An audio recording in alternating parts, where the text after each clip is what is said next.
ባይዞ አነ ድሕረዚ ትደስ ዝል ነገር ማለት እዩ ኣይናደድን። እሺ ስቕተናድን ነው የትፈልግ ስሩ ማለት እዩ።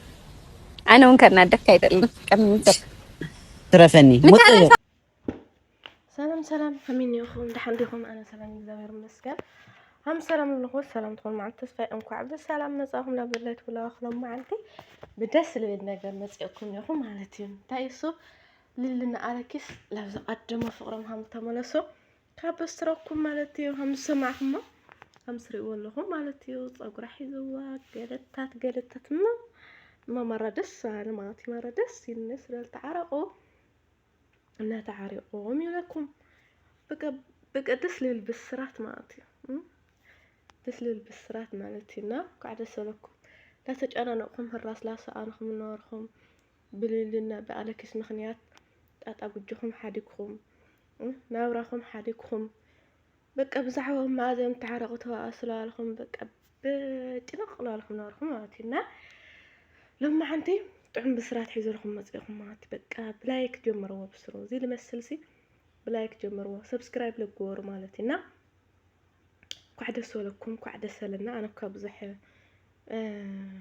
ተዓረቁ ዝሮ ፕራንክ ስለዝኾነ የተገደስክሎም እያ። ንስኻትኩም ግን በቃ ብጣዕሚ እንዳተጨነቅኩም ስለነበርኩም ኣነ እውን ላይኹም ስለዝጭነቀልኩም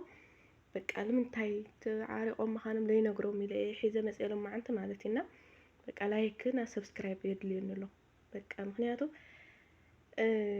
ካዝ ጭንቂ ሳሪስኩም ተሓድሩ እስኪ ሎማዓንቲ ሳሪስኩም ሕደሩ ወሪድኩም ዶ ዋ ንሕና ጣጣ ሓዲግና ብዛዕባኦም ክንጭነቅ ምድርክ መሸና ወይ ለከይ ንዕኒ እና ላይክ ኮሜንት ሰብስክራይብ ጎርሱኹም ማለት እዩ። ሓቂ እናተዓሪቆም እዮም እንኳዕ ደስ በለኩም ገዲማ ናብ ጣጣኹም ግበሩ። እሳቶም ጣጣም እዮም ዝገብሩ ኣለዉ ኣሕና ብዙሕ ጣጣና ሓዲግና ላቶም እና ክንርኢ ከፍ እናላመሸና እሳቶም ግን ብሓደ ኣብ ሓደ ዓራቶም ኮይኖም ኣብ ሓደ ሶፋኦም ኮይኖም ቡናኦም ቁርሶም ግጥም ኣቢሎም ንግሆ ካሜራ ብበይኖም ተሓደ በይኑ ላመፅላሕና ርእስና ብትን ኣቢሎምና እኒው ናምንታይና ዋ ሰዲድና ደብኦም ክንጭነቕ ምድሪ ክመሸና ወይ ለከ እና ኣጨነቁ ቁርሶም ለብሓደ ወሊዖም እዮም ዝወፁ ድሓር ኣብ ካሜራ እዮም ዝፈላለዩ ምሸት ለብሓደ እዮም ዝድቅሱ ኣብ ካሜራ ጥራሕ እዮም ዝፈላለዩ ኣነ ነግረኩም ንኽእመኑኒ ዋ ኣተረይለይ ተሓሰብኩም መኸ ኣብ ሓደ ዩቱብ ላ ተፃዕነ ታይለ እዩ ታይ እስኪ እሺ ናሊሊ ስለልሓዘቶ ቻናላ ሊሊ ትፅዕኖና ኣለኪስ ንኣለኪስ ካበረኺዎ ናሊሊ ቻናል የመልስ ለይ ደላላ ነረ በቀደመይ ኣታጣይኹም ሓንቲያን ብሓንቲያ ዘይተሓስቡ ወይ ነበላቸው ዲለሳይ ብጣዕሚ ኮይኹም ትገርሙ ሓቂከ እንደዚ ላክል ዲኹም እንትን ኢልኹም ዋ ታይዲዮ በቀደማይ ወደ ተወቂዑ ኣለኪስ ወደ ሊሊ ኣያቴት ኣይነበረት ወደ ግን ብምንታይ ተጻዒኑ ብና ሊሊ ቻናል ብዝና ክልቲኦም ቻናል ተጻዒኑ ሃመ ገይሩ ኸውነት እናተም ተጻዒኑ እንድሕር በሓደ ካሊዮም ዳ ድሕ በሓደ ዘይለው ዳ ሃመ ገይሩ ከዓ እንድሕር ኣለክስ ላይ ሓዞ ኮይኑ ሲ ሃመ ገይሩ በቀደማይ ቻናል ይመልስ ላይ ክላላ ነይሩ በቃ ተሓንታም በእስያት ሱስ ልሕዘኩም ደምቢ ትናውሽጥ ለለ ጣጣስ በቃና በቃ ድቃት የተሰኣኑ ተዓሪቆም እዮም ደስ ይበልኩም ኢለኩም ኣለኹ ሎማዓንቲ ጥዑም ብስራት የምፅልኩም ንኹና ኣው ኣትይኹም ድማ ታይና ክንመሃር ካብዚ ገለታት ትለኹም ማለት እዩ። ትምህርቲ የጸላእኹም ትምህርቲ የደለኹም ኮይንኩም እዮም በይ ትምህርቲ መሊኡ መዓት መምህራን ኣቦታት ኣለዉ መዓት ዝምህርቁም ነገራት ኣለዉ ኣብ ከይድኩም ተምሃሩ ኣብ ከይድኩም ስስ ወሬ ነይኩም ኦኙን ትብሉም በይ ማዘ ጠፊኩም ኮይኑ እዩ ትምህርቲ ለለዎ ቦታ ጠፊኩም ኒ ትምህርቲ እንድሕር ትምህርቲ ደሊኸ ድድል ዳለኪስ ኸይድኩም ኣሕጊን ማለት እዩ እና ከዚ ዝረዝረ ትብልኩም ሎማዓንቲ ህርስ ኢልኩም ሕደሩ ድራርኩም ብልዑ ብደንብ ማለት እዩ። ላይ እውን ላይክ ኮሜንት ሰብስክራይብ ገበሩለይ ማለት እዩ። ሓቂ ዋላ ኮሜንት ሕደጎ ላይክ ሰብስክራይብ ለጠውቀ ብላይ ይኸፈለ ኢላኹም እንታይ ከይጎደእኩም እዩ። ኣብ ብዙሓት ቁም ነገራት ኣሎ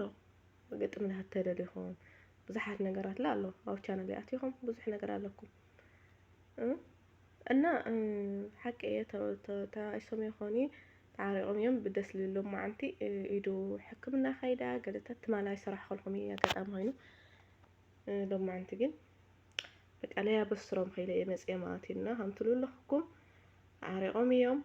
ካብ ደሞ ባእሶም ዝረዝረው ካሜራ ውጭ ካብ ካሜራ ስለልኾነ ካብ ካሜራ ውጭ ስለለይኾነ ካሜራ ስለልኾነ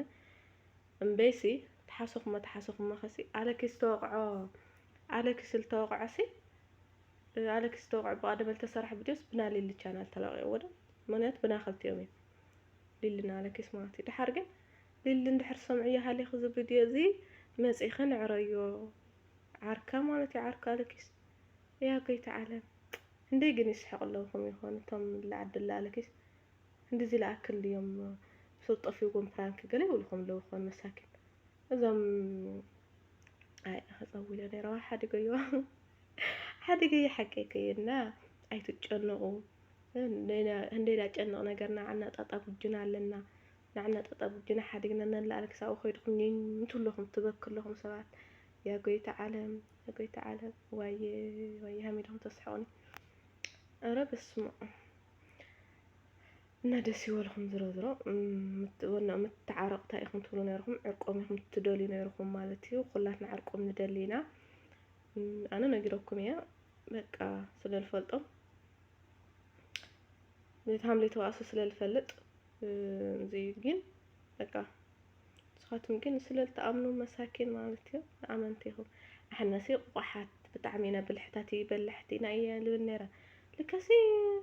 ويبسمع سينا دينا نأمن بازخان يخون درو لما حاتي لا لبنا يملسنا زم سيلم نايمن فساوي channel السو علم زوع اللولا كمل السوق ظاهر أملاخ لا أكمل لسنا يقرنا هيك كل حلافي من فساوي ونجاراتك أي بلي مالتنا السلط أغمى الناس يلحنا الطعم الناس زي منفساو نجار إذا تأمنا بزي ماله ولا منهم فايدة نجار يولي مالتيو سخا مزناقع كيتلت أيمو لا زناقع نجار سيولي كن زرو يمشيو ندحر قرشلة ترفل الخينهم تم في جبر خينهم سخاتهم من أول نجار حالكم دحروها تقول خينهم من جبر يخلي نجرب يمزجور له ماتينا